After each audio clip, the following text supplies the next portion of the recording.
ঠান্ডা করছি। ঠান্ডা করলে এটা দ্রুত খাওয়া যাবে, সাথে সাথে খাওয়া যাবে অ্যাকচুয়ালি। গন্ধটা যা আসছে না, আমার তো এখন খেতে ইচ্ছে করছে, বাট এটা অনেক গরম। এটা হচ্ছে ইনস্ট্যান্ট পিকল করার ইয়ে। নর্মালি পিকল এভাবে করে না, আমি ইনস্ট্যান্ট এভাবে করি। এটা হলে সাথে সাথে খাওয়ার জন্য। আর সময়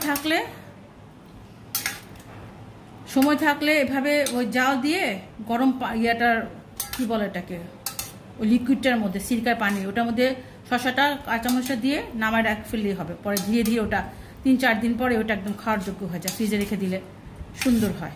এটা কি রাখা যাবে? এটাই, হ্যাঁ, এটাও রাখা যাবে, তবে এটা একদম ইনস্ট্যান্ট আর কি। ওটার স্বাদটা একটু অন্যরকম হয়, এটার স্বাদটা একটু অন্যরকম হয়, but this is also very good. অন্তত আমার কাছে ভালো লাগে। ঠান্ডা হওয়ার পর এটা রঙটা দেখতে এরকম হবে। এটা আপনারা 7 দিনের মতো ফ্রিজে রেখে খেতে পারবেন। আজকের মতো ভিডিও এ পর্যন্তই। সবাই ভালো থাকবেন, সুস্থ থাকবেন। আল্লাহ হাফেজ।